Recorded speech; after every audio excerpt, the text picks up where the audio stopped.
asalaamaaleykum gars yi asalaamaaleykum yéen di suivre Zambro TV yow mi di seetaan bu dee abonné ko aboneel xam nga laal cloche de notification bi comme ni ñu koy defee gars yi di leen toppal champion yi ndaanaan yi tey nag dañoo déplacé wu ñoo boppal magee seeti champion bu mag koo xam ne kenn dootu ko présenté ci làmb muy Aliou Sandi wala nga ne Mass Ndiaye moom leen seet si fas yéene waxtaan ak moom ci carrière am wala mu wax ñu dafa bàyyi làmb wala nu mu demee noonu Mass Ndiaye wala Aliou Sandi nuyu naa la. ñu ngi lay fay bu baax maa ngi leen di dalal. di leen gërëm aussi di leen sant. Aliou Sandi wala ñu Mass Ndiaye ginnaaw bu la nuyoo ba pare lañ moo andi sax Mass Ndiaye bi. Mass Ndiaye surnom la rek. kooku sama toos la woon quoi. yàlla wàññi na ko sax. moo andi Mass Ndiaye bi quoi moo indi Mass Ndiaye bi quoi. mais Aliou Sandi bëggoon nañ xam lu la dugal ci làmb. waaw li ma dugal si làmb. mooy suñu grand yi rek ñoom Alizé ak ñoom Pape affaire yooyu. te aussi Palmarin kenn du ko laam-laamee si wàllu bëre. waaw bëri woon ay champion. bari na ay champion dañ ko daan fooye quoi. te xool suñu grand yi affaire yooyu daal. affaire bi daal defe naa noonu la mujjee demee quoi. Aliou Sandi di xool ci grand yi ay ñoom Bégu xam nga ay ñoom Jama mais Aliou fan la njëkkee takkee ngemb. fi ma njëkkee takkee ngemb mooy. mbappat yi rek. waaw ñu lay tegal ay 7000. ay 15000 affaire yooyu. mais loolu boo xoolee ban année la woon. non jàpp ma année boobu parce que instant bu maa ngi soog a bàyyi jàng. instant boobu maa ngi si géej gi. kon Aliou jaar na école. waaw jaar naa école. 5e laa bàyyi. 5e secondaire. waaw CM. lu tax continué wu.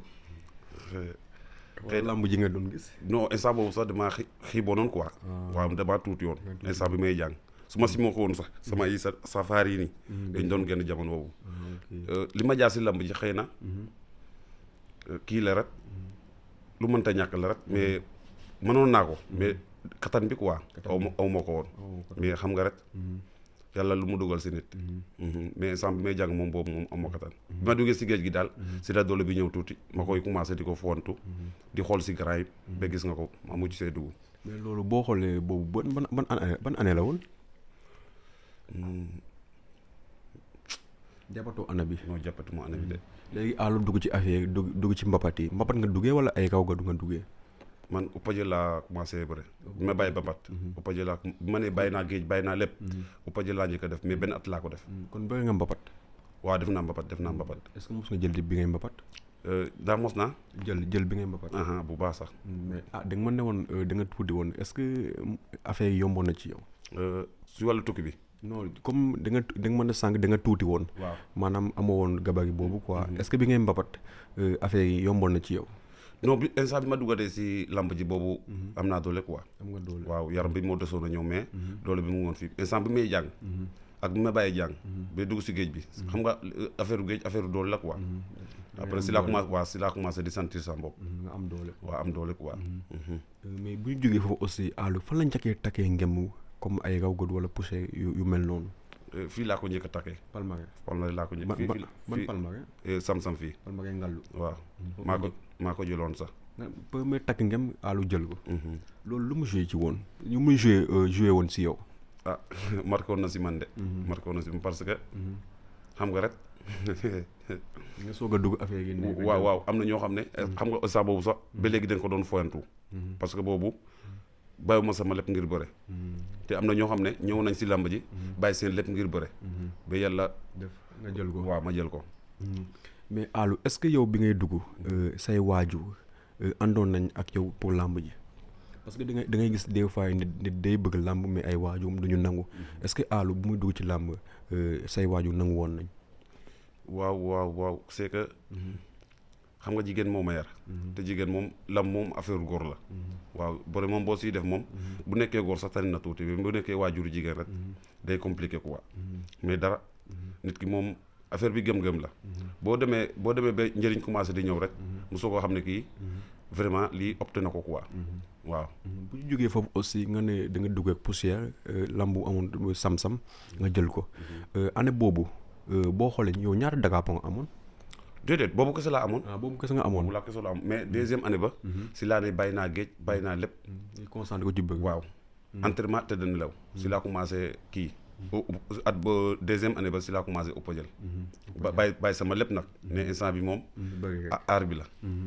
te loolu boo xoolee jàppoo date bi wala. loolu mooy problème bi quoi.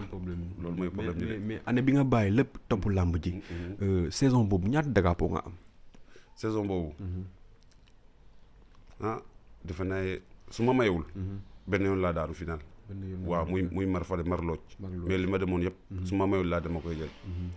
kon bëri woon nga ay drapeau. waaw santoon naa yàlla de. mais damaa demoon ba fin de saison bi. après ma mujj fay bar quoi. après si laa daw. boobu yaa ngi def poussière. waaw maa ngi def poussière. si at boobu rek laa ko def nag. at boobu nga kese. nga jóge poussière sa tur bi commencé la Alu Zandi Maas wala Maas Ndiaye Mbaax Ndiaye. at boobu Alu yëg boppam yëg raw gadu wala nu mu demee noonu. waaw deuxième année bi si laa yéeg. raw gadu. waaw si laa yéeg raw gadu. bi nga yéeg raw gadu gars yi di suñu woon ci yow. c'est que instant bi may def ëppajël nag. instant boobu raw gadu yi mënuñ ma. mais comme xale laa. foog ma tarbiyu affaire bi. parce que affaire bi boo loo si tarbu la doo si doon sëriñam. mais mënu ma woon a topp rek dem raw gadu mais xamoon naa ne. su ma duggee raw gadu. day métti rek mais dinaa si génn. parce que. mais instant bi ngay dugg ci raw gadu yi. ñan ñoo nekkoon ci raw gadu yi jamono boobu. jamono boobu ma xool nu ma la ko mën a citer. raw gadu ma xool ñoom kii naka lañ koy waxaatee sax est-ce que du ñoom Simon. ñoom Simon Njeejeng boobu mbalka ñu ngi doon def ay tànk. waaw ñoom kii jilaas mënu ma woon a si. waaw si dëgg da nga fàtte gars yi quoi. waaw parce que sama gars yi ñoom biru. ñoom Fodé boobu Fodé mu ngi def tànk mais ñoom biru mbaat. waaw ak ñoom kii Albert. bari woon nañ daal boobu si laa ne fekk si raw gadu. Alu ñoom ci raw gadu yi ak Alu nu mu xawee tuuti noonu. est-ce que affaire yi yomboon na ci yow. bu baax a baax. instant bu ma duggati si arène bi moom boobu sentir naa sama bopp. boobu moom instant boobu moom. vraiment sentir naa sama bopp. parce que ku ma laalante rek xam nga ne nit nga laalanteel. te mosoo moo a dugg si làmb. bi ma commencé làmb ba léegi mosumaa dugg si làmb. am benn mbër si xolam. bu waxantee dëgg teg yàlla. ne bëgg naa tase ak man amul. ñëpp dañ lañ doon moytu. waaw. nga dugg ci raw gadu yi. saison boobu boo xoolee ñaara drapeau nga amoon. bokkoon naa ñu ëppoon drapeau si dëkk bi de. ci Palmarin fii. si Palmarin fii. ak Palmarin ni mu bëree mbër. ak Palmarin ni mu bëree mbër. poids lourd ba si suuf kay. bokkoon naa nga bokk ñu ëppale drapeau. mais boo ko xayma est-ce que mot na ay 10 drapeau. waaw matoon na ko. matoon na ko. mais si njamaani boobu lan lañ doon teg ay nag lañ doon teg wala ay xaalis bi lañ ëppoon lu ñuy teg. instant boobu nag pour ñu teg nag. foog nga dugg si ndox bi. waaw te instant boobu duggaguma si ndox bi quoi. mais xaalis lañu bëri woon liñ di teg. waaw ay 100 000. affaire yooyu. ay 100 000 ay 80 000 affaire yooyu. déedéet ay 100 000 affaire yooyu. 100 000 daal lu bëri ay 100 000. 100 000 waaw xanaa nga dugg si jéere bi affaire yooyu. dëgg kaw yi. waaw dañ doon teg ay 75 000 affaire yooyu mais suñ ko tey moom. waaw 100 000 la doon teg. yow ñaata année nga def ci raw gadu wala année boobu rek nga def ci raw gadu bi. ñaari at laa ko def. ñaari at deuxième année bi. bi saison bi di waaj a jeex. boobu su ma duggee si premier jour bi sax vendredi bi. sama yaram bi dee rus du ma nekk quoi. maanaam yaram bi mooy seexlu raw gadu bi quoi. parce que yow da ngay mel ni yaa mën gars yi lu ngay. xaw ma daal man daal nekkul affaire bi daal nekkutoon si man mais premier jour su ma duggee daal du ma nekk. balaa may nekk ma boro ba des. ba samedi ba mboru tànk yi dugg si. ma soog a nekk. si la xam ne nag. mooy loolu foog nga yokku ndox. si la avant saison bi di tëj. si laa yéegee tànk si deuxième année bi. mais si deuxième année bi raw gadu bi est-ce que sa deuxième année raw gadu neexoon na. bu ñu waxantee dëgg rek. mosuma na xar si làmb. saison tëj nii affaire bi métti. déedéet mostaan. xanaa leen. sama carrière bi yëpp dama ko faju. waaw nit yi suñ ma gisee daal weer naa. su ma duggee aussi dinaa gis sama bopp. par force. yàlla moo ko defoon si man mais suñ ma gisatu rek xamal ne maa ngi faju. waaw nga dugg deuxième année bi raw gadu affaire yi gën a neex. Alu yëg boppam yëg doole ji. dugg si tànk yi. bi ngay dugg si tànk yi ña ñoo nekkoon si tànk yi. instant boobu ma xool. may def tànk. ma xool. ñoom Fodé ñoo fa nekkoon wala. déedéet boobu Fodé yëg na poids lourd. boobu Fodé yëg na poids lourd ak ñoom Balka affaire yooyu. ñoom kii ñoo fi nekkoon ñoom Moussa Yandé. Moussa Yandé bu Joal. waaw ñoom Zal Ndiaye. ñoom Baba Ndew. affaire yooyu daal. ñooñu nga fekk ci tànk yi. déedéet kenn mosuma fekk si. comme ñoom nga fekk ci tànk. waaw ñoom laa fekk si tànk. ñoom nga dab ci tànk. waaw ñoom laa dab ci tànk déedéet ñoo ànd génération. ñoo yéen a ànd génération. ñoo ànd génération mais am na ñu fekkoon foofu. ñu ànd génération ak gars yi. waaw est-ce que laalante nga ak ñoom Moussa Yane ak ñoom Baba Ndew. ñoom ñëpp laalante nag ñoom. nu mu demee woon. pour ma bañ laa. Baba Ndew ñaata yoon ngeen bëgg. Baba Ndew. est-ce que bëri ñu ñaari yoon xaw ma ñetti yoon. ngeen def ñaata. Baba Ndew su ma juumul daal. 2-1 lañ def. waaw mos na ma daan mbapat. mbapatu xale quoi. mos na ma ko daan mais bu ñu jógee si arène bi. 1-1 lañ mujj a def. Moussa Yane bu Joal. Moussa Yane jàpp ma lu ma ko daan de xaw ma 3 laa ko daan xaw ma ñaata. jàppoo ko mais daan na ma benn yoon. mais lu mu leer moom. lu mat ñett daal defe naa daan naa ko. mu jóge foofu ay ñoom Sàccu Mbay laalante wu leen wala. kooku sama xarit la woon. waaw sama xarit la woon parce que. avant ñuy tase sax. damaa dégg yóbbalam ne. du musa bu rek man. mais bu ñëwee Palmarin fii sax. si yow lay nekk. fee la doon nekk magam dafa am gaal quoi. kër bu mu doon ne. mais fii lay bugg di yenu ba ngoon mu soog a ñibbi quoi. sa xarit la. sama gars nga dugg ci tànk yi fekk gars yi ñoom Baba Ndew ñoom Moussa Yane ñoom Sàccu Mbay est-ce que affaire yi neexoon yomboon na ci àllu. bu baax sax. bu baax. boo xoolee saison bi nga soog a dugg ci tànk yi yow ñaata drapeau nga amoon. jàpp ma ko de mais boobu nag dugg naa si nag yi. boobu daal am nag. waaw commencé dugg si nag yi mais ñu dégg ci biir ay wax nañu àllu daal lu muy bëri ci ndox bi moo ëppoon est-ce que àllu mun a ñëw ci loolu. waaw c'est que li ko defoon nag gis nga maanaam boo demee si ndox bi nii. da ngay sentir sa bopp parce que ñooñu dañuy dund làmb. dañuy dund làmb bu baax sax. est-ce que nekkul da nga fay bëgg ay supporters sa looloo tax. non du loolu. fépp la amoon ay supporters. mais boo demee foofu daal da ngay yëg ne. ñii ñu ngi koy dund carrément. loolu moo dama gënoon a fonk foofu. nga dugg biir tànk yi àllu ñëw jaaxal gars yi. waaw. gars yi dégg naa sax ñu lay wooy a tuddale mu te yaag na a dong lu waral tur boobu. waaw si ndox bi la jóge nag. si ndox bi la jóge. waaw tuddale mooy maanaam xam nga tan moom. fu mu kii rek naka lañ ko waxte fu mu ñëw rek am na la fa ne. waaw dañoo jàppoon ne man fu ma mënta dem dama koy jël. waaw loolu mooy indi turu tuddale. waaw tuddale mooy tan quoi. waaw fu mu dem rek waaw mu te yaar naa dong. lu mu te yaar na rek a jàng. merci beaucoup loolu mooy indi affaire bi. mais sama tur bi sax dafa xawoon a réer foofu. tuddale rek. instant boobu yaa ngi nekk ci affaire yi. nga dugg ñaata année nga def ci tànk yi. tànk yi su 3e année ba laa yegg. kon 3 ans nga def. 2 ans nga def 2 ans et demi. parce que avant benn saison bi di tëj. xam nga affaire tànk dafa métti yow. parce que damaa foog bokkoon si favori yi. te jamono boobu. su nga ñëwee si samedi forcément. naka lañ koy waxatee sax. foog ngeen des 8 quart final. léegi quart final nag bi ma ko xaymaay 7 personnes yooyu ku nekk. di nga dem si say sëriñ. Aliou ngay joxe. te yaa nekk favori. te maa nekk favori te amul kenn si ñoom koo xam ne.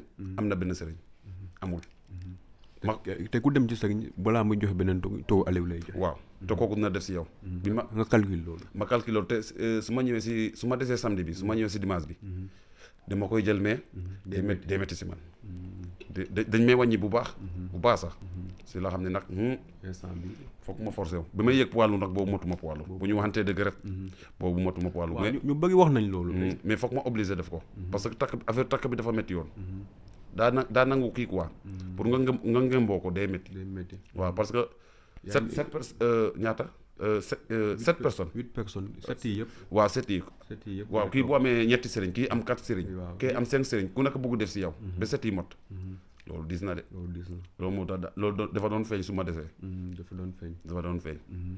mais bu ñu xoolee Aliou daa mel ni secteur bi yëpp lu ñu doon teg ci tàng yi Aliou jël ko. ak Palmarin surtout Palmarin Ngallu nu mu bëggee mbër. est-ce que parce que dégg nañu Aliou gars yi bu ñu jaaree fii mu jaar fale est-ce que Aliou mun na ñëw ci loolu. da nga doon daw gars yi bu ñu seetaanee mag loo ci yow nga dem nga dem ñoo jox. non c'est que man. est-ce que nekkul li nga taxawoon sa looloo tax nga doon def. waaw xam nga mbiru lam moo demee noonu boo taawee lu nekk dinañ la ko waxal.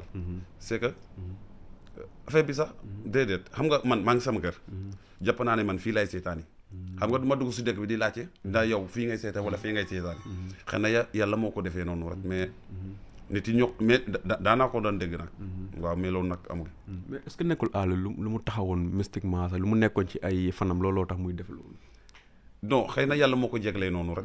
parce que affaire u lam dafa tere di quoi. te dafa compliqué. yow nga nekk mbër keneen ak man dañu bëree mbër. xam nga mënoo dugg ban nga war a seetaani. dugg kër gaay waaw di laajte ndax fii ngay seetaani xam nga warut. parce que ñoom bu ñu demee daanu yow nga ñëw jël. mun naa compliqué. xëy na yàlla moo ko jeglee woon noonu rek mais gars yi dañ ko doon wax. mais yow instant bi ngay bëggee tànk ci palmarin ñan ñoo doon bëggee tànk comme yow instant yi ngay def tànk. ñoom gaskel ak ñoom kii ak ñoom na ko waaw boobu kalaf mu ngi def raw gadu mais est-ce que Alou da doon mayante ak gars yi waaw ñëpp laa doon mayanteel benn mbor kese laa musa am problème rek affaire mayante boobu dama amoon ñetti nag fii ñu feebar boobu maa ngi def tànk sax après ma dem marlooj pour ma am lu ma dégg ne xaalis dañ teg quoi pour ma furaatu foofu tuuti affaire yooyu waaw mën a sauver nag yi affaire yooyu léegi bu ñu duggee si lamba ji boobu tiraas dawagul sax lépp rakku jama la quoi après ma ne ko rakku jama boobu nu mu tudd lépp anzale waaw si laa ko ne champion de maa may nag kër quoi te xam nga affaire bi expliqué ko waaw parce que semaine yi passé ay nag laa doon bore bu ñu tasee nga jàppale ma mu ne ma amu problème yàlla def la ñu dem beeg xaw ma quart final xaw ma demi final mu ne ma foog ma may ko parce que mosu ñoo tase parce que loi bi fi nekkoon ku la jiitu si bore su ngeen njëkkee tase amul waxante nga may ko waaw bu yeboo sax nga bañ a am dara muy am sans drapeau mais loi bi daal yaa ko war a may mais xam nga waxoon naa ko mu njëkk mu ne ma waaw amul problème waaw léegi ñu dem ba ak ba ñu tase mu ne mu changé waat ne foog ma may ko damaa du ma jour boobu ñoom fekk na ñoom Alizé foofu sax ak ñoom sama ndele est-ce que gars yi nanguwoon na ngeen bëgg sax ñëw nañ ci man di wax ak man mais faale wu ma leen bu ñu waxantee dëgg rek waaw jour boobu kese laa mos a jum si affaire u adversaire palmarin te avant loolu wax nga ak moom bu ne la waaw amul problème kon yaa ko daanoon demoon nañ ba bëgg a pare de après mu mujj a démissionné bi nga duggee si tànk yi nee nga 2 ans et demi nga def ci tànk yi mais daa mel ni Alou chaque saison bu jot ci lay affaire ci lay gën a neex mais boo ko xayma par saison ci tànk yi ñaata drapeau nga doon am donc mënuma ko woon xayma parce que bari nañ de tuutiwuñ de bari nañ te sama bërëb bi affaire u rawaan la quoi affaire u rawaan la mun naa ne sama sëriñ yi sax maa leen manoon parce que rarement may dem si sama sëriñ mu ne ma demal jëli lambu tel amul te man dama doon tëdd di jaxaloo ak sama li ma war a am su ma neexoon chaque saison lamb bu ma war a am si lay ngeen moo mais saa doo gis nga dem am mais su ma neexee fi ma waree am foofu lay dem waaw est-ce que Alou yàlla da ko may dara wala nu mu demee noonu non xëy na rawaan yi ñoo baaxoon rek xëy na man de am nañ ku ma wax ne Alou dañ doon toog ba guddi Alou génn ci biti xam nga génne affaire yi di sóobu affaire yooyu doonu ñun ña dégg nañ ko waaw loolu mënta ñàkk loolu affaire bëre moom loolu mënta ñàkk man su ma bëreewul sax maanaam bi drapeau bu may def chaque semaine jour boobu sama bagage si bu fekkee ne du ma bëre si semaine boobu sax bu jour bi jotee sama bagage yëpp dinaa ko takk parce que am na ñoo xam ne balaa ñu ñëw dañ lay sóoraale ndax diw dina ñëw wala du ñëw dañ lay sóoraale waaw parce que da nga bokkuñ ci favori yi merci beaucoup loolu moo tax su ma bëreewul bu semaine bi sesee rek ma commencé di defaru su ma demul sax dinaa defaru mais ñu jékki-jékki saay Alou forcé dugg ci poids lourd yi yow ban année nga yéeg poids lourd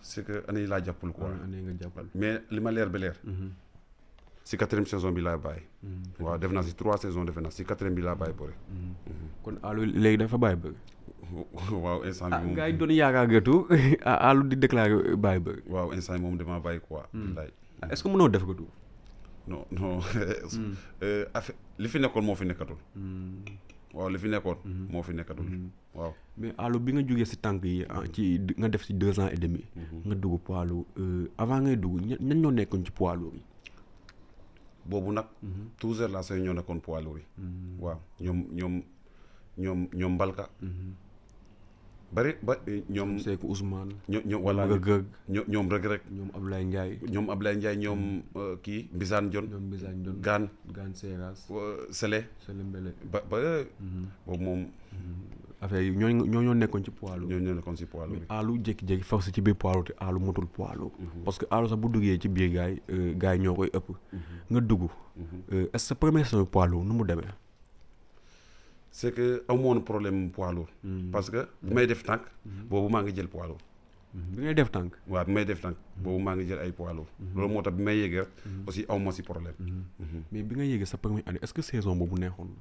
mosuma naqari saison mosu ne saison mosuma xëy na feebar yi ñoo bëri nag mais fekk nga mu ngi tooy moom damay am de ngay dem. bu ñu duggee ci poids lourd yi sa combat ak Cheikh Ousmane bëggoon na problème trop car macha allah clan yi waa Ngunumaan waa Ngallu waa Caajaay waa Ngallu ñi di naan 3-2 la ñi di naan 2-2 la est-ce que Aliou bi nga xam ne moo doon bëgg ak Cheikh Ousmane est-ce que Aliou mën na ñëw ci combat yo parce que dégg nañ ne da nga ko génne avertissement joon waa xamoon nu mu demee noonu est-ce que Aliou mën na ñëw ci combat moom ak Cheikh Ousmane. mën na leeral gars yi ñaata combat ngeen bëgge ak ñaata ngeen def. 4 fois lañ bëre. 4 fois waaw. jamono bu ma koy daan terrain gaal gi. mos nga ko daan terrain gaal gi boobu sax. avant may dem maa ngi dégg ne. samedi dimanche sax daf ko doon jël foofu. après 1 million ñu teg terrain gaal gi 1 million. jour boobu. dafa jooy bi lamb bi di jeex. looy wax ni billaay wallaay. est-ce que gars yi mos nañ xam loolu sax li ngay wax nii sax. xëy na supporters yi xam nañ ko parce que affaire lamb moom kenn mënu see fen loo mënti wax am na ñu ko seede am nañu kon Aliou mos na jël Dakar bi may def tànk sama première kii Grand Yoff boobu bu ñu waxantee dëgg rek kaay bu métti la ma fekkee xam nga instant boobu damaa bëggoon nag affaire yooyu parce que man yàlla dafa def man damaa tàlli man su ma jëloon 100 000 tey wala 500 000 tey balaa may dugg suñu kër rek mënu ma la ko expliquer. xaaj bi yëpp dem. wallaay azim parce que waxuma nga laaj ma sax mais su ma gisee ne war naa la joor dama lay jox bekk roog may dugg suñu kër te sëriñ ñi ñëwaguñu waa kër gi ñëwaguñu ñi nga àndal ak ñëwaguñu affaire xaalis moom woo vraiment dama ko doon jooy complètement damaa bëggoon nag ngeen jóge terrain gaal nga daan ko muy jooy ba affaire bi di kii fan ngeen tase war yàgg Cheikh Ousmane ba léegi. Cheikh Ousmane daan na ma Palmarin daan ma Djilor ma daan ko terrain gaal gi daan ko Dionewar. Dionewar mais Dionewar dañoo dégg ne gars yi di naan par avertissement la est-ce que Aliou mën na ñëw ci combat boobu.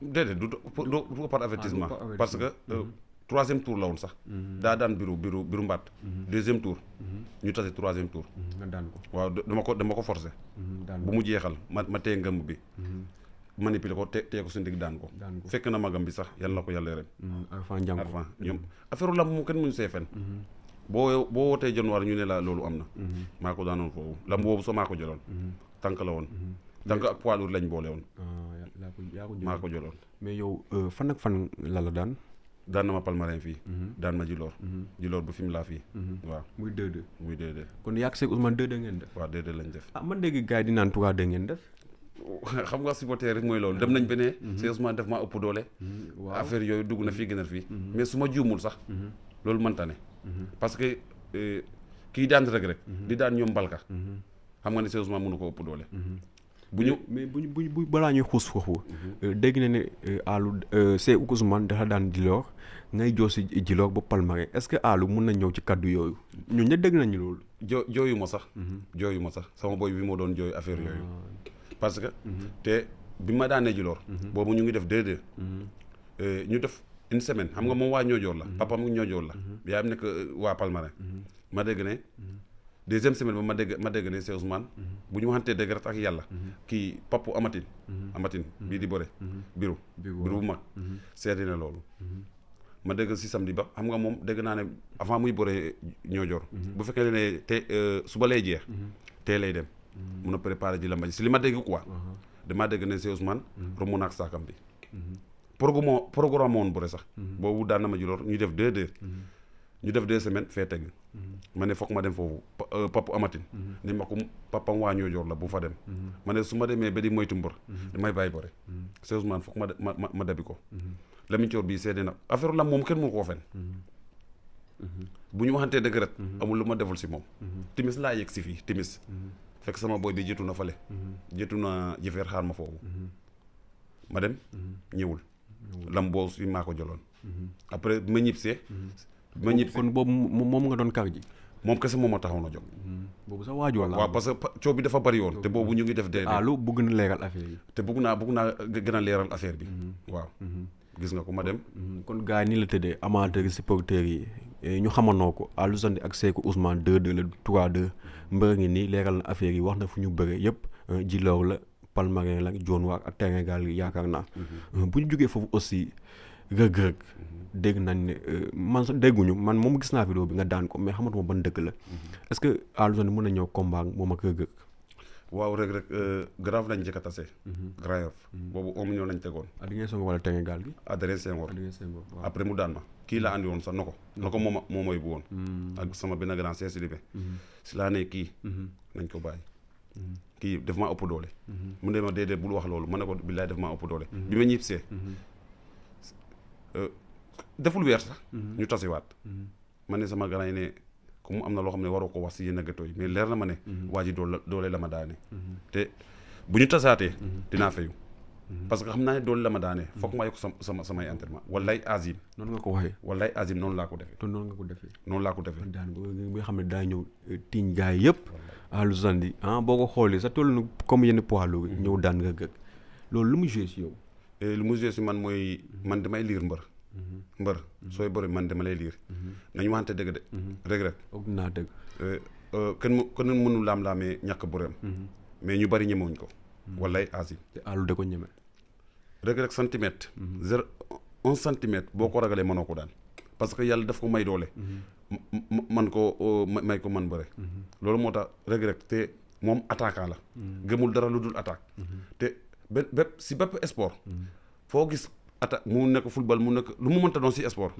ki nga xam ne attaque la ma ne boo ko jiitee foofu dee réer kon nag xam nga ne am na faiblesse te loolu lii roon naa ko si moom rek waru ko xaar mu fekk si la bu la fekk si la def lay jël parce que loolu muy man ñam loolu moo tax ma gëm ne kii su ma yokkee sama entraînement arbitre bi sifflé su ma ko fekk see dinaa am li ma bëgg mais yow foo ko daane man Gandiaye laa ko daane woon boobu am na combat bi daan sax si semaine bi semaine bi dugg mu ñëwaat fale boobu rek doole kese la nga ñëw daan ko ma ñëw daan ko bu ñu jógee ci rek aussi ñëw sa diggante yaak Mbalka bu ma juumul daa mel mos nga ko daan Palma ngay jaxanoo wala waaw mos naa ko daan Palma mais amoon na coow parce que bu ñu ñëwee damaa dégg ne ñu ne waa Palma rek dañoo sot te instant boobu waa arrondissement bi ñoo doon arbitre te arrondissement la dëkk mais yaak Mbalka ñaata yoon ngeen bëgg Mbalka avant ma koy daan sonal na ma de parce que xam nga daf maa jiitu bëre waaw dama doon daanu wala ma maye ma fekk si ko tànk avant ma koy daan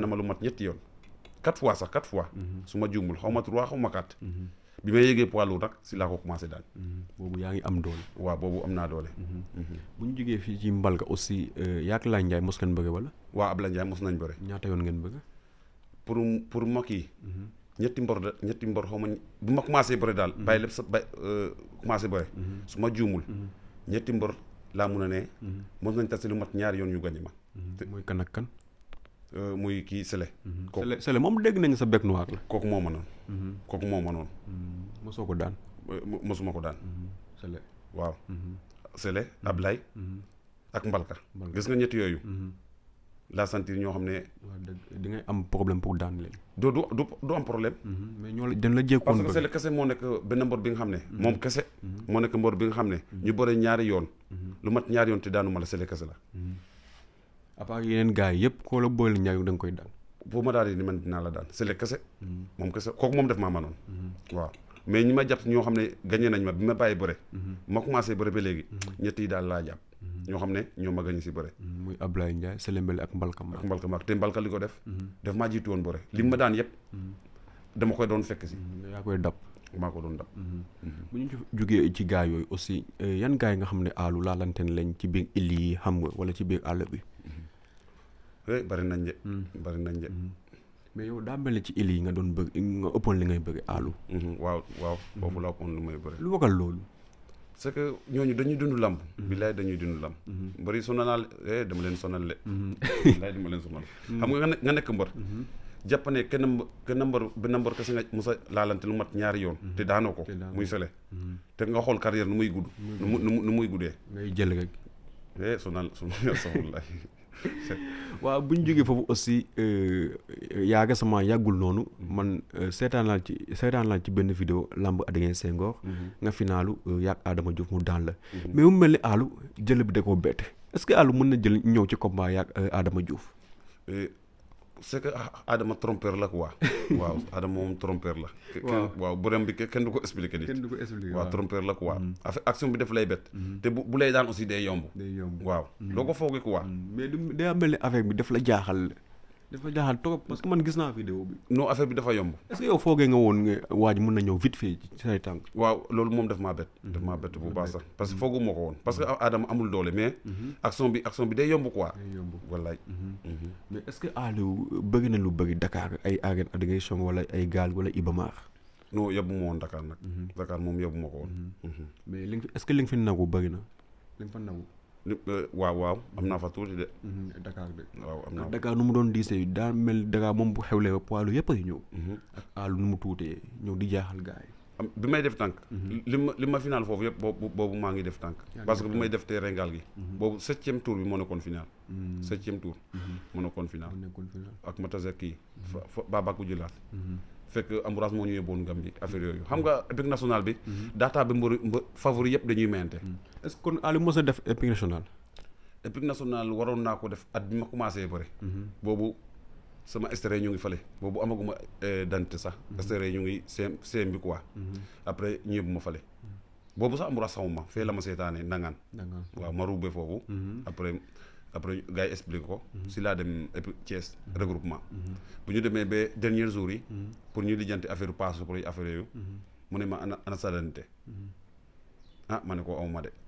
mu ne ma lan ma ne ko aw ma de fekk ñu war a dem Niger. si lañ jël Birama Yaranka. waaw ma ko Bougar. ñu forcé waat ko wàññi ko. pour mu mun a jël sama poids bi. kon bu nekk loolu Aliou mooy dem Niger. waaw maay dem Niger poids 75. 75 kilos bi. est-ce que à part loolu Aliou mos a def drapeau chef de l'État. drapeau chef de l'État def naa ko waaw. boobu ban région a génnoon. génn naa fii. génne naa Diourbel. waaw génne naa Dakar. bi nga génne nu mu demee woon. bi ma génnee boobu at boobu lañ bàyyi kii. lañ commencé sama première année dem bi. si lañ bàyyi affaire individuel bi di def par épique. mooy bi foo de jëloon. mbalka moom ma daanoon si tànk yi quart final. waaw. bi nga génnee Diourbel nag aussi. boobu la woon. individuel waaw bi nga demee Dakar. bi ma dekk Dakar boobu par épique la. épique bi baaxut. ñu taseeg 3 régions après. bu ñu tirage man génn naa si. parce que ñi ma tase woon daan naa leen. mais sama gars yi dañuy daanu. te kenn nit booy daan moom mënoo tax ba épique bi gañ. voilà après mais bu ñu demee individuel nag. bu ñu demee individuel kii si la ma daanee. Ndey Ara. waaw. boobu ban tuug la woon. ban tuug la premier tour. boobu nag daf maa ëpp doole. daf la ëpp doole. boobu moom daf maa ëpp doole. bu ñu jógee foofu aussi Aliou yaa récemment yàggul noonu. ku ñu naan Pape Demba bu jifee war nga ko xam. muy woote Aliou Zane wala Mass Ndiaye numéro 2. keroog rek moom laa doon defal interview. am na lamb mu jël fii Palmarin Ngàllu bu mu ko jëlee mu daw ba ci kaw yéeg ñëw accolade la ngeen waa ci bàkku affaire yi ne est-ce que Aliou mun na ñëw ci image bu parce que image bu ba léegi daa marqué histoire wu lamb fii ci Palmarin lu waral loolu sa diggante ak Pape Demba bu jifee. Pape Demba xëy na. daf maa def si xolam rek. waaw. mu def ma idole di ma roy.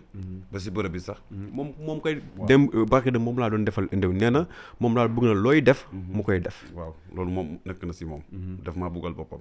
mais mu jël lam yéeg ba ci kaw ñëw accolade la ngeen wàcc ngeen bàkku est-ce que Aliou mun na ñëw ci image boobu. loolu image bu rafet la. image bu rafet la.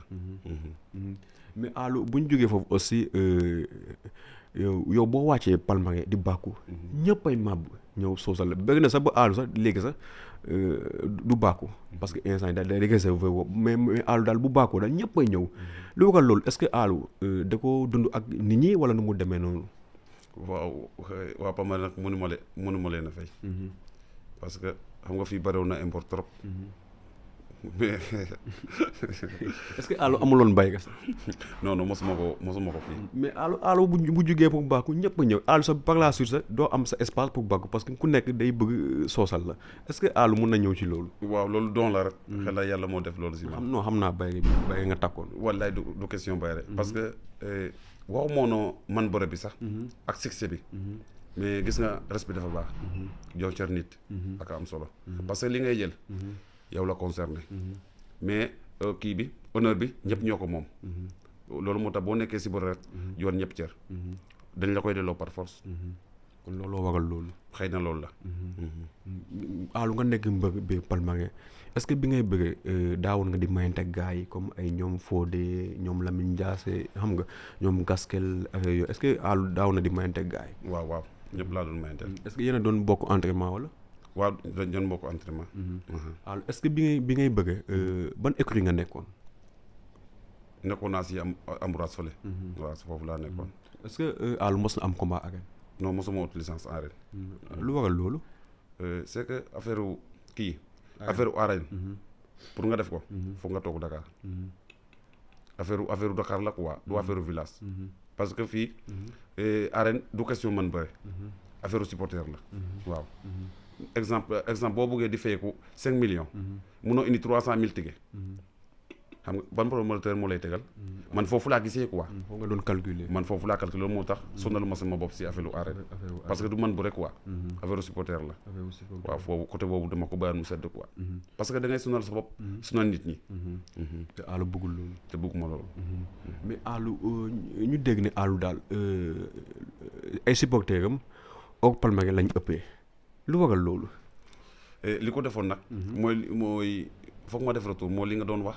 gars yi di waale gars yi bu ñu jaaree fii moom fii lay jaar. man amoon frontière si bëre. te man bu may gën a su ma mënoon maanaam bu may gën a bëre. ma dem foo xam ne sama bopp kese laa yaakaar si laay gën a mën di bëre. koo xam ne xaw ma fi kenn. du ma fi may kenn du ma may.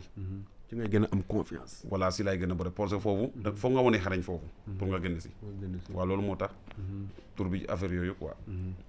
bu ñu jógee foofu aussi ñu ñëw si nuñ koy waxatee sax comme maanaam instant yi lan moo tax Alou bàyyi làmb parce que ñu bëgg dañoo yaakaar ne Alou daa dem Europe yokk doole bi yokk entraînement bi mais Alou daa mel ne Alou daa bàyyi làmb est-ce que Alou mën na ñëw ci propos yooyu. affaire làmb ji nag. damaa dem ba maar damaa dem ba sonn. parce que gàllankoor yi dañoo bëri. waaw damaa bëri woon ay feebar.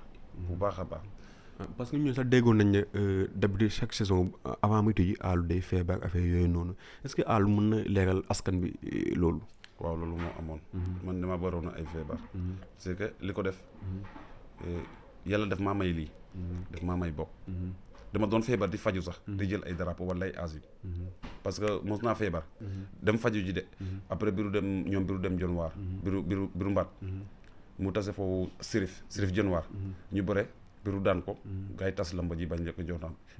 bi ma demee faju ji. si laa gis nag bi ma yegsee biru bu fàttewul ma ne ko. nag bi ngeen bi ñu la teree. ban melul lii mu ne ma ankañ.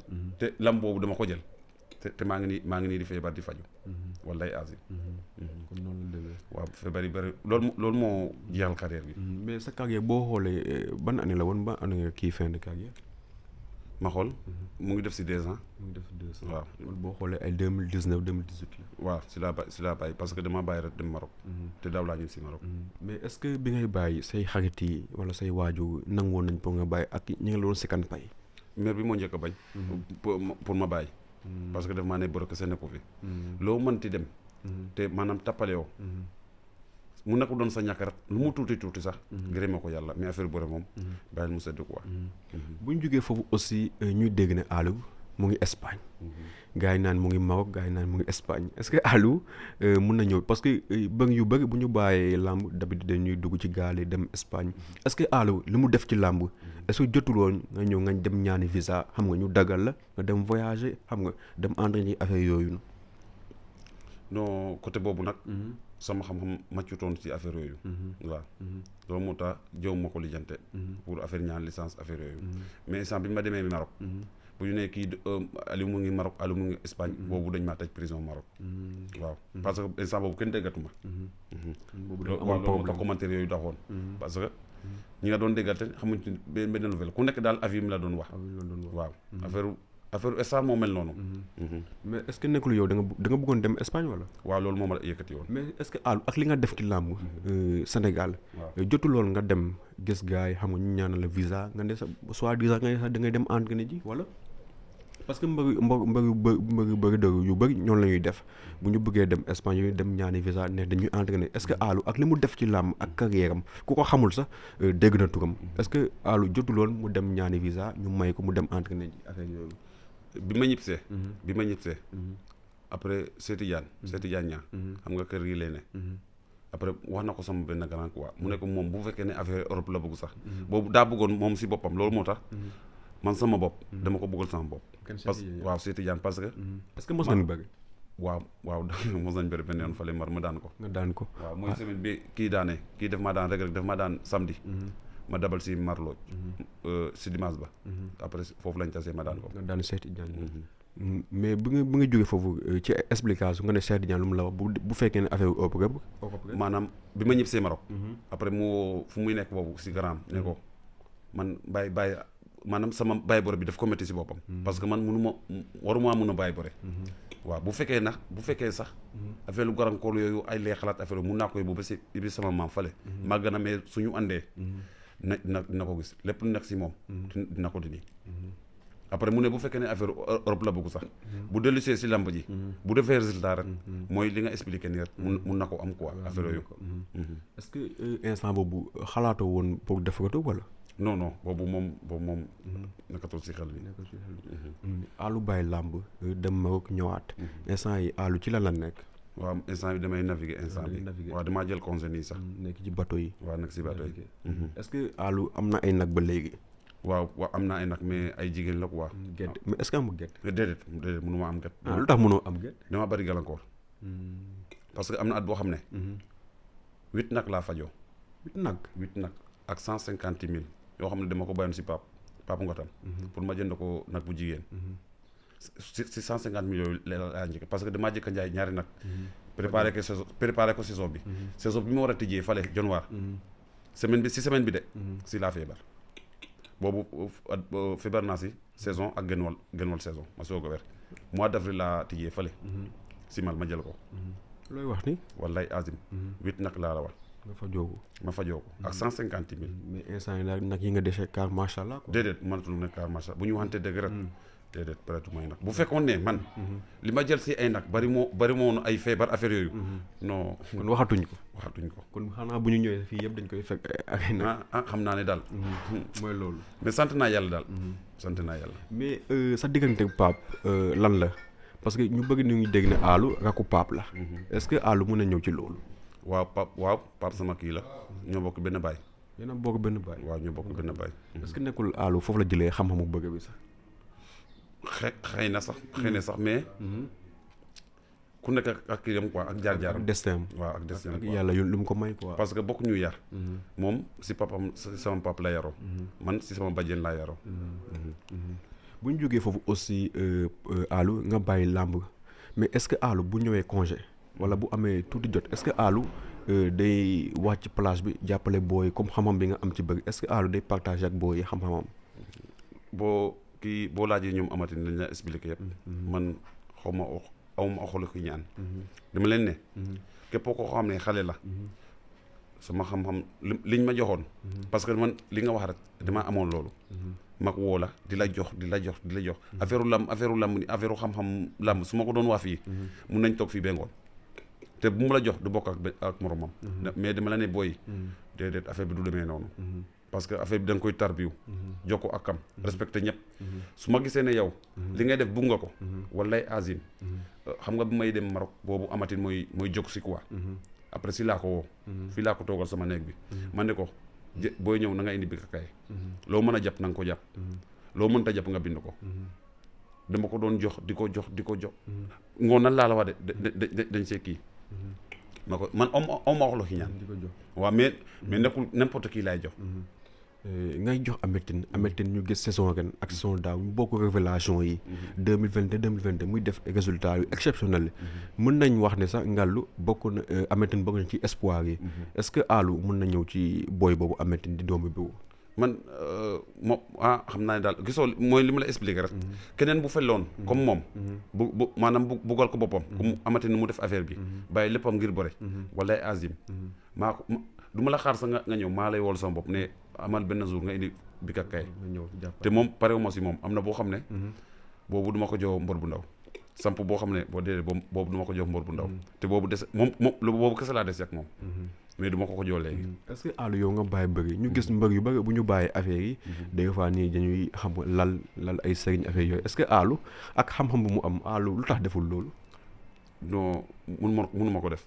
lu tax mënoo ko def. dama ko maanaam ñi ma ko daan jox joxuñ ma ko woon ngir xaalis dañ ma ko joxoon ngir yàlla tax waaw te yàlla tax wallaay azim amul ku ma mënta jox ba sentu si dërëm wala nga jox ma si dërëm wallaay azim te duma ko mos a def parce que ki nga jekki jour ordinaire rek nga ne ko kaay xaaru ko ba mu jël drapeau muy préparer saison mooy jamono bi bu ñuy commencé di béy affaire yooyu xam nga affaire bi yëpp foofu la xam nga boobu instant boobu mbor bi amul xaalis parce que lu muy doon jël si lay organiser wu di lekk affaire yooyu instant boobu laa lay woo nag te dem lay man du ma toog di la utile di déplacer wu déedéet dama la naan ne lépp la ma daan mas a def dinaa la ko expliquer tey boo ma gisee ak boo ma mënta gisati nga koy defal sa bopp man noonu laa mel man sama xam-xam du ma ko iñaane du ma ko lan la may jëriñ lan du ma jëriñ dara.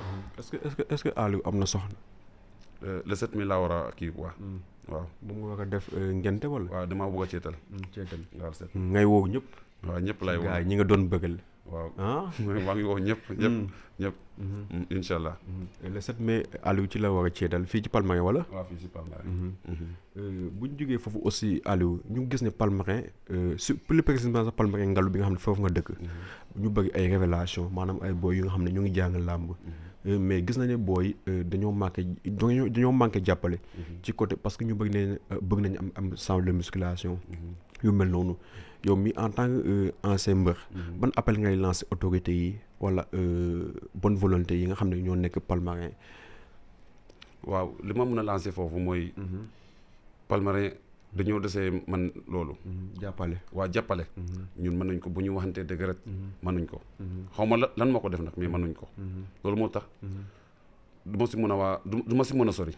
parce que. mais yow ancien lutteur la peut-être que yow sa image.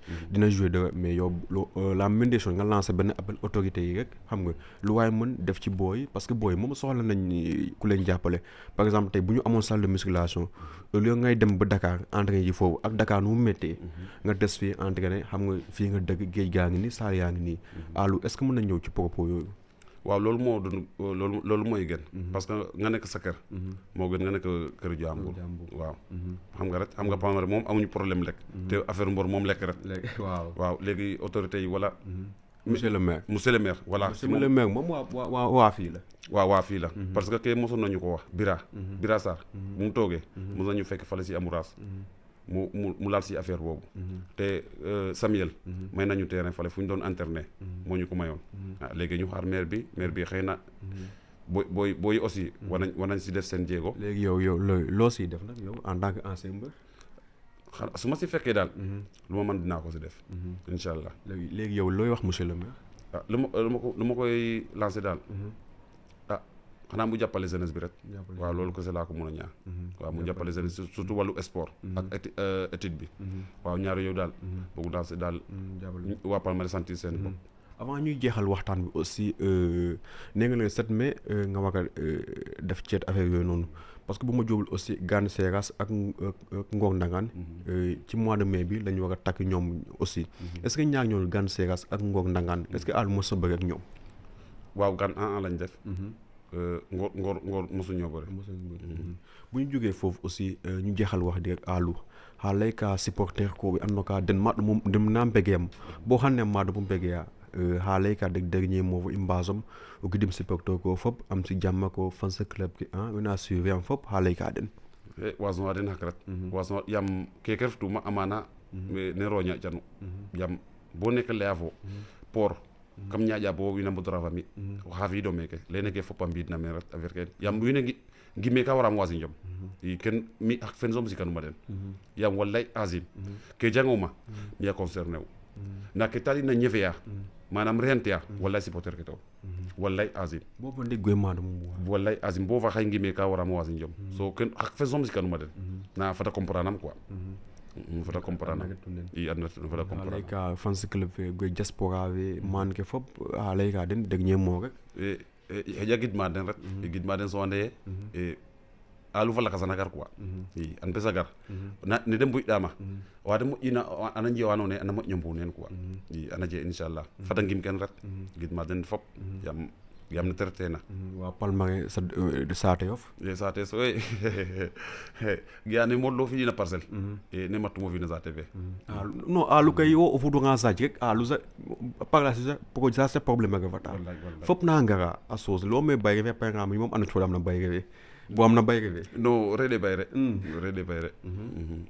ya don rek don e ruina yon nar foka jiba wana ngo pakon we kan go pakon we kan deften quoi i gidma den aussi bomba miro yam yani ma den tous yani ma den dara dem yo to ko sel am bo mo to wa i wala kam bon amade na ko den wano de fut ko ngaza yoko anyu faje jam ref fadin binne wallahi azim amba ngende to anyu faje jam fadin binne wala dango ta telephone kami jomne halay ka perki annoka deno refit do men ban appel lancé kan nga jom ko bege den parce que quoi qu'on puisse dire tamit instant que fiata mais faut une génération danaka mayu amba sa tay jom ten ha lancé ka den appel rek ja wasu waden hak xëja aussi de mbasana mak yam tige mom doy da war trop ya doy da war trop mais sport nanu tel lajun quoi yi ke poano ne dal mo zomo don ka hatle rona wasana mak quoi ni walu adversaire ke ko ay ma vérité ma yi affaire ke yi beg ya non fop koy onde arve fedani mof dal bon nawti rab yi quoi inshallah mais alu ginaaw bi yefa gid mom na goy bo pare ha lay ka bi Zambro TV annoka denu nga bo meke am baxta nit fawo alam tam na carrière of ha lay ka den nuno kenum biya zanu andian yam amana sax okina refa kenum biya okina refa men sax mi anda tengorum nu bat no bisit bo ke puna ne negorum sax a jalton fete ban kay ke diwo yam wi ne ngoko manam a ñotay gondu za so mo sen jasno fete so ken fop nu na mbeñ lan na kay koy mbami radio fu de ke Jamro TV mom wa def la ke mbami radio so anu ngien na ko nun parce que dita nga jamanu yun nun les métels nje déjà mais photo de nen parce que dita nga instant avec aucun internet fait pour votre combat à ça problème parce que visible votre de nen mais instant avec comme tigret tanen il est préférable inga nous en cas non deduten nje tayt fanun biya ke non wala vindan non wala fofu no anka baba de avia keke fa keke ndilo nuno o leng je ndabit nun o leng je ndabit so keke mba mi rawto so mi lo moten meke anum jet bo minu commencé tuna nu manam nu andan rek na mete faktit ka wan kan rowan zona vi so fi kana fi amin yam jar kenum biya holo wol bay xaj so aref ka no ne wan me expliquer pete fa dal so indigne ha bu dernier mot arfa ngi gidma nu rek na déplacement ve yamande sate fa zatyo ingalu fa sam zatyo so mayo jaten yi gidma nu rek so encourager anu aussi so ñaaxa nun aussi nu bato sadakino hunum ya dal nu bat ni zonde fopo ci ñun wala ka go tamit go afno anu ka no voto batole tamit wa rabbe ge den aussi parce que am bu da nga interview weto ne yo den tamit femme fi ke den quoi ki sama gay me gidma dina papa me simna den aussi wi den fop i buy jagay no kulim jum quoi me bëgg ya no paax nu noy compagnie ne quoi acha goy ne ka retu xane champion mag waxa no ka o leng présenté ken ñom même ande gon no sax nanay gonum ale wala alu zandi wala le mas ndjay te nit dede xane mbogo pa dem bu jifé samba baangi ni te dede xane mbaxtan woten nak ak yekum anda kon ne ka retu gay mais bege ya fop bege ya aussi cameraman vemi sampa bege ya Zades Palmarin ki hatta no ngallu bo nofna jivi bege ya no papa to lanu ne banum beccu abonné o anda ci dan rendez-vous semaine valakas fa ben champion merci beaucoup yana na jakin ñum ngunu mana gedu ñum ngay ñum nana o fa Mamadi Ndiaye bi no lolu bu am lay di ñum nana mi bo gedu mi fotna na pek tan pek tay ala ke ñuma tige ma yam ko les o kañ o tige fo voter giano gi no ana bagas ke giano gi de wada la no wesu bo man dik wesu acha jangi video man de janga acha goy la nu ne alu nak o hay ngok mi tamit mbire sa gedu ka machallah parce que wa mu lay ka instant bi jangta collège ñuma tige mayu yam alu sandi hena wa lola mayu lam alu sandi waaw jedam foltende photo souvenir wala njom Palmarin ngunu man njom nga den final lu defa Mamadi Ndiaye yano ko ha nyaaja bo instant yo no hani keke alu hay ngok hay na nak instant bi supporter jedim occasion pour kii voten wala bo jetay voten mo ko ha dugala ken bo giano alu hay mbeges mo fa wonten alu ha wo leyni ken kontanten ret kontanten yam yam sa yana no ma farum wallahi azim so giyano carrière mu ve fop ngire bo giyano mais ke vokat nen hay ken do keke ma mi reta jof ka ten inshallah way ma fi interview alu aussi to gidmi ma Samba Ziga parce que yaga me hanne njanga alu sandi Samba Ziga ten chodam ne mago fo ko Samba Ziga aussi me gidman na pa parce que giamde geno taxama yam pig mayu me ke ngal yaga me ten fokatam fa den kon nak Samba Ziga me gidma pa to la tamit champion ki def na men tamit amba nga ndam ten boy mbo jetay waden mbo an carrière den alu tamit hale ka champion an ga don ngenu palmage andam na tige bo ino fop tamit mbo jetay waden an carrière den parce que des fois nanga zola kin anda te doma wala te jufno kam affaire ken alu ha wala ya goye Jamro TV njom som tawte baf kon nak kep una yakay njom rek manam wa ya movel sax yi ko nak keke ino fop mbaru ndam ten kep anone manam sole ret i o len jew daw ko fokat kan programme kan obligatoire roje mi dal ke wo mo lance yanum dal kep anone dal sole dal fi jego fe quoi acha gay ne ka tuka alu mbeges way ngog wa ñuma tigam bo hayam alu wa via imova hanne kiano nen wa vita quoi parce que instant c'est important tamit hayna wo wal dugan de pour nan ga wala njeta avec en megiano ko yala viana de kon ak ke ngidma fop we sa des ngunu man nge jahano ngalu jife palmage fop we ci maleng goy na sur yam à travers YouTube fi WhatsApp fi fop nu fop me beganu simna nu begata tamit cameraman ve sampa ga yop zeng zagandat begama merci beaucoup